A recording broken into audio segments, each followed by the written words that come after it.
안강자 찬양사역자님의 특송이 있겠습니다. 박수 한번 주시기 바랍니다.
네, 대단히 반갑습니다. 아멘. 우리 성도님들 떡 좋아하시죠? 아멘. 떡 중에 만개떡이라고 있습니다. 만개떡. 떡에다가 만개잎을 싸서 만개떡은 찌면 향이 배어들지요. 맞아요. 그래서 우리가 만개떡이라고 부르는데 이 떡이 만개잎 향기를 자기 정체성으로 삼았기 때문이지. 연잎밥도 그렇고 또 메밀국수다, 검은콩국수다 한 것도 다 그렇습니다. 근데 검은콩국수 하면은 검은콩이 얼마나 들었을까요? 0.5%. 그거밖에 안 들었는데도 검은 콩국수 한단 말이에요. 검은 콩을 자기 정체성으로 삼았다는 것이죠. 아멘. 예, 스타벅스에 파는 망고 주스도 망고가 이 음료의 정체성이지요. 주여. 청설모도 마찬가지입니다. 청설모 아닙니다. 원래 청서예요. 그런데 청서의 그 털을 뽑아다가 붓을 만들다 보니까 청설모가 되어버린 거예요. 그러니까 그 털이 자기 정체성이 되어버린 것이죠. 자, 베드로 사도는 오늘 본문을 통해서 그리스도의 정체성을 크게 네 가지로 말합니다. 이 네 가지는 그리스도를 고백하는 모든 사람들에게 포괄적으로 주어지는 축복의 말씀입니다. 첫째로 그리스도인은 택하신 족속입니다. 택하신 족속. 아멘. 선택이라는 말은 에클레토스 하는 말인데 주여. 뽑힌 또 골라내다 주여. 말에서 왔습니다. 세자가 결혼 정년기가 되면은 중전을 선택을 하지요. 그걸 우리가 간택을 한다 그럽니다.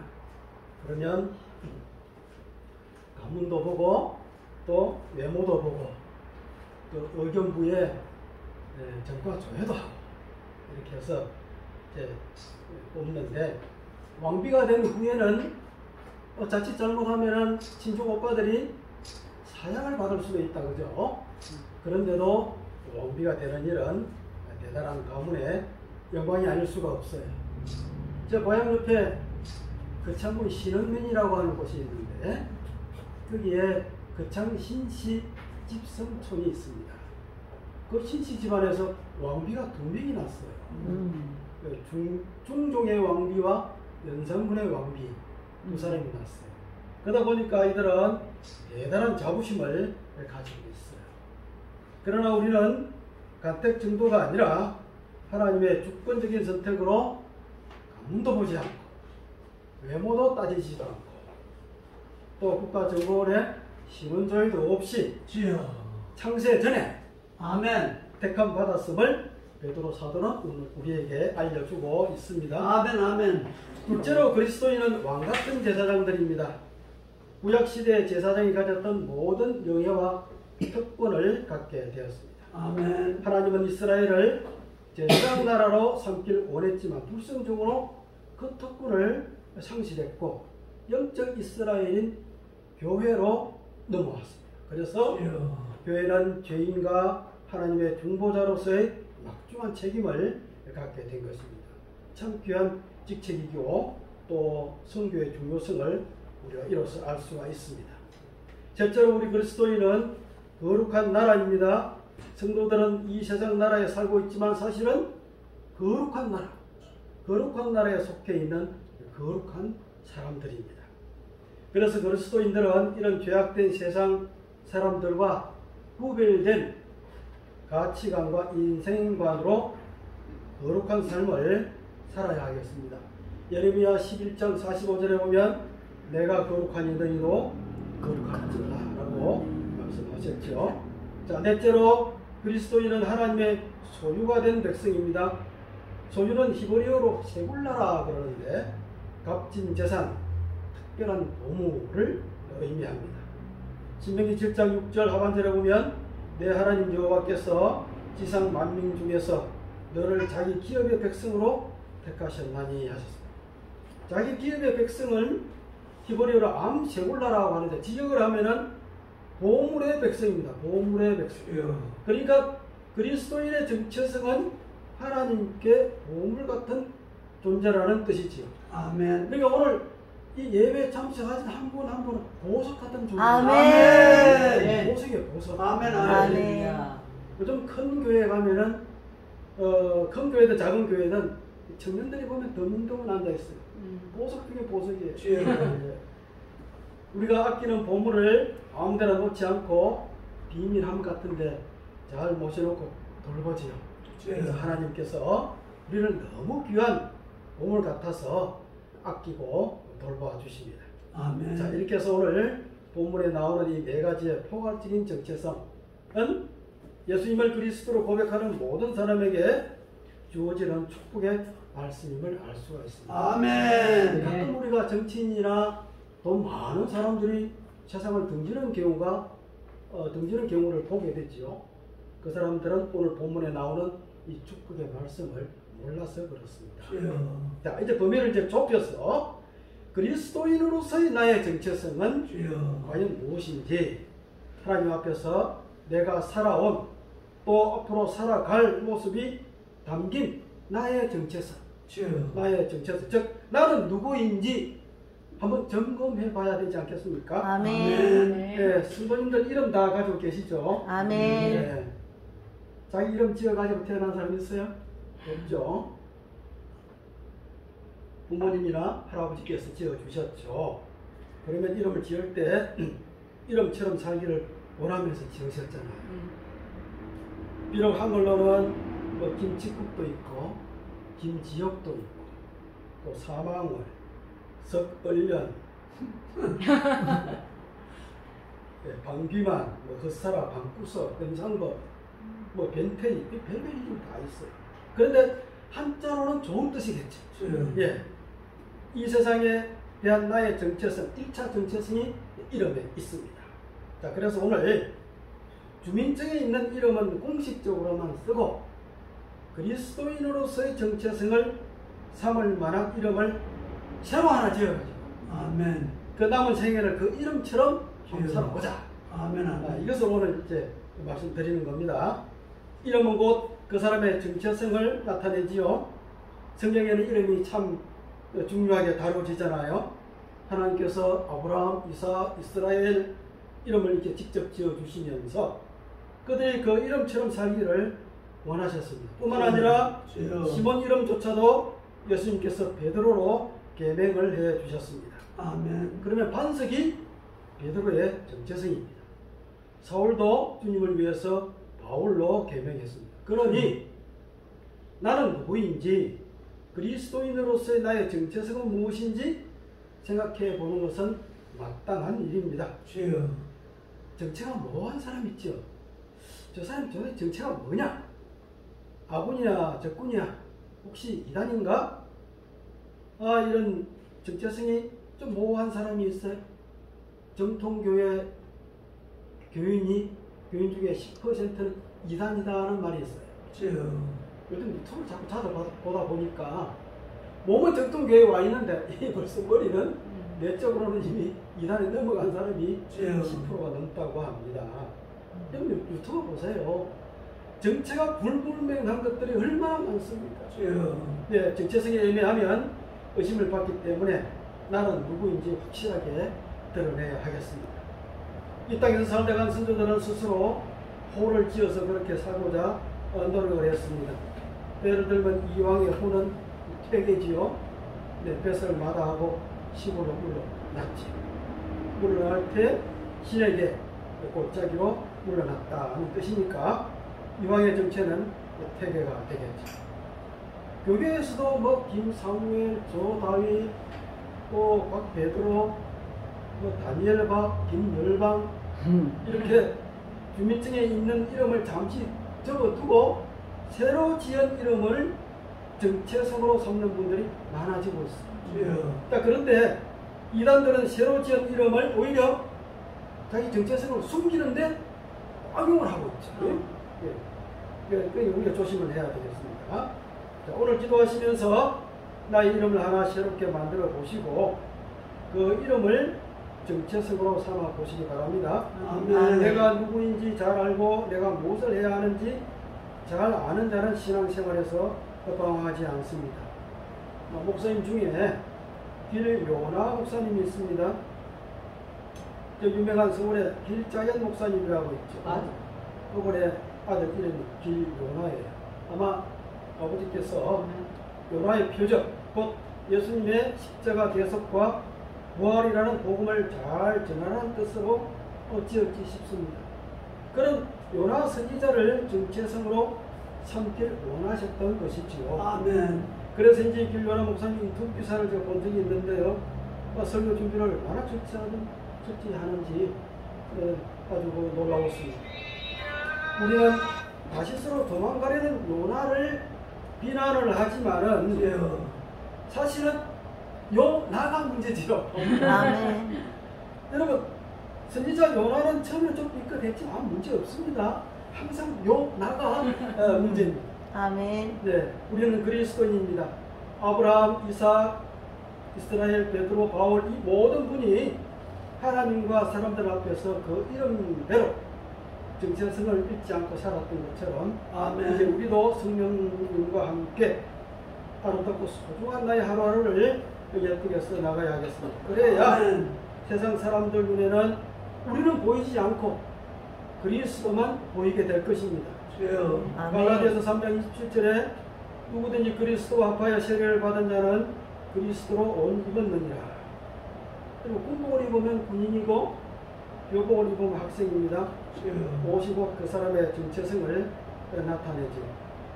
만개떡이 떡보다 떡을 감싸고 있는 만개나무 잎이 그 정체성이 되었듯이 그리스도인이 바로 그런 사람입니다. 우리의 정체성은 그리스도에 있습니다. 아멘. 그런데 그리스도인으로서의 정체성을 나타내기란 쉽지가 않지요. 말로만 되는 게 아니죠.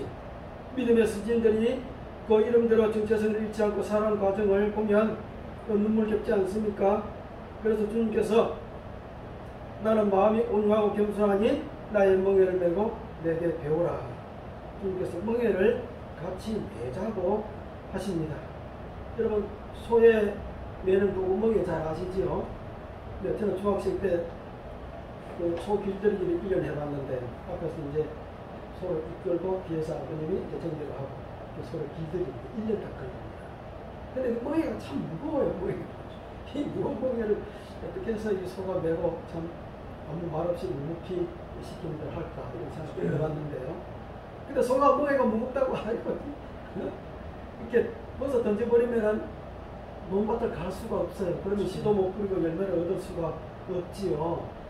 이처럼 그리스도인으로서의 정체성을 유지하는 일은 쉽지가 않습니다. 각자의 멍에인 자기 십자가를 져야 합니다. 아멘. 이름만 덜컥 바꿔놓고 실천하지 않고 그 정체성을 잃어버리면 빗존 계산도 받게 되지 않고 신뢰마저 잊어버리죠. 주여. 망고 음료로 하면서 그 안에 망고가 없으면 망고 음료로서의 정체성을 잃어버리고 신뢰마저 잃어버리게 됩니다. 주여.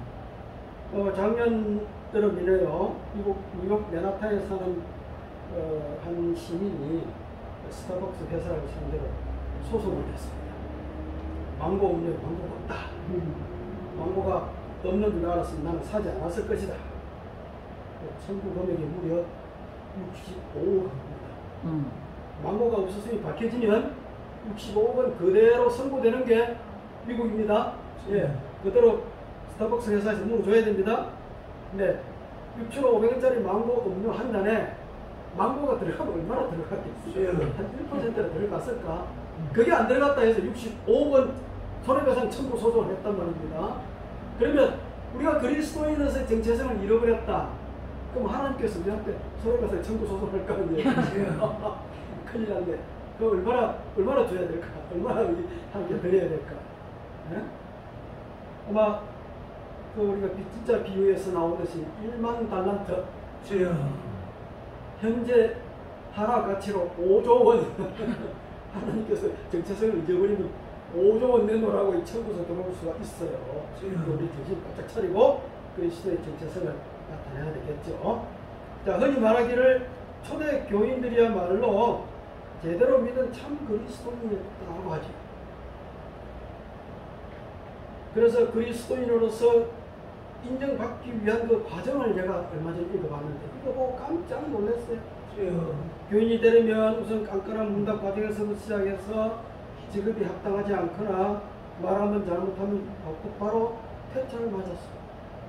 교육기간도 3년에서 길게는 5년 매일 아침 교회에서 말씀 공부 시간에 의무적으로 참석하고 또 이후 자동으로 세례 받는 것도 아니고 부활절을 앞두고 심사를 거치는데 두드러진 삶의 변화가 없다고 판단되면 3년 이상 고생했어도 그것으로 끝이 없다고. 세례 받는 사람은 우선 옷과 장신구를 모두 벗고 시로락이 하나 걸치지 않은 모습으로 교인들 앞에 서면 교인 대표가 기름을 세례 예비자 몸에 발라줬다고 합니다. 교인들 앞에서 옷을 벗고 몸에 기름을 바르는 일이 지금으로선 상상할 수 없는 일이었지만 당시 교회에서는 입교 예비자가 세속의 옷을 벗고 세속을 향한 관심을 제거하는 의식으로 받아들였다고 합니다. 근데 참 이상하죠. 이 당시만 해도 교인이 되면 혜택은 고사하고 예비 사형수가 되는 박해 시대였습니다.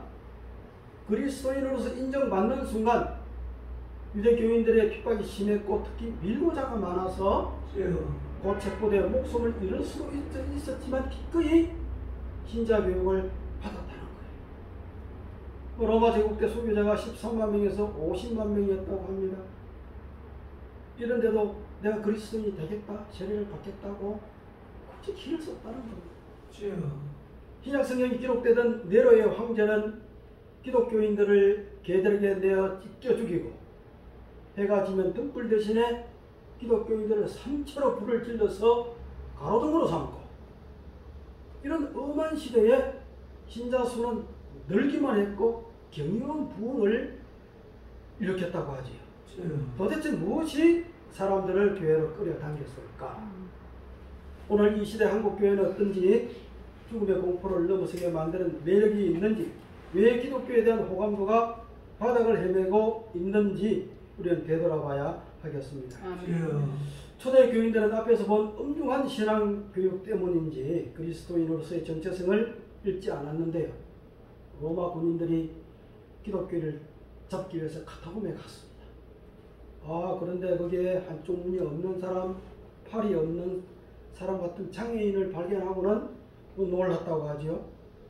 로마 시민들이 버린 장애인, 고아 등을 당시 기독교인들이 데려다가 돌봤다는 것입니다.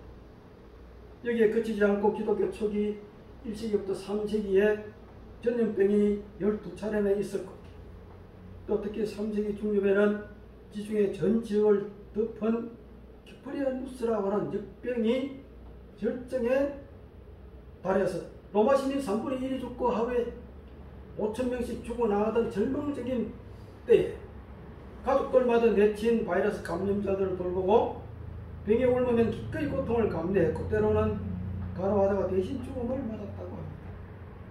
그 사랑과 섬김이 복음의 본질로 전파됐기 때문에 심각한 전염병 가운데서도 오히려 복음이 급속도로 성장하게 된 것이지요.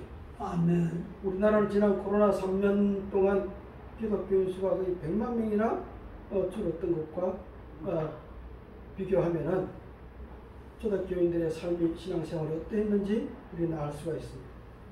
그 당시에는 그야말로 누구나 예외 없이 자기 십자가를 진 것입니다. 그러니 로마 시민들에게는 기독교인인 사람은 보이지 않고 그리스도만 보였기에 그때부터 이교도들은 개종하기 시작했고 로마 당국도 기독교인들을 인정하고 신뢰하기 시작했습니다. 코로나 전염병 시대인 지금이야말로 한국교회가 초대교회로 돌아갈 기회인 것입니다. 아멘.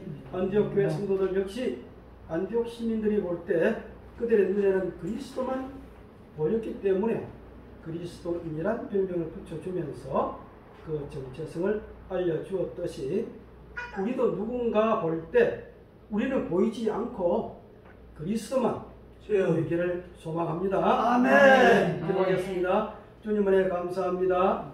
보석 같은 성도들이 모여 예배를 드렸습니다. 오늘 베드로 사도를 통해 그리스도인의 정체성을 가르쳐 주시니 감사합니다. 아멘. 우리 같은 사람에게 택하신 족속, 왕 같은 제사장, 거룩한 나라, 하나님의 소유가 된 백성이라는 영원한 축복을 주시니 정말 감사하지 않을 수 없습니다. 아멘. 이제 자기 십자가를 기꺼이 짐으로써 그리스도인으로서의 나의 정체성을 잃지 않게 하옵소서. 아멘. 예수님 이름으로 기도합니다. 아멘.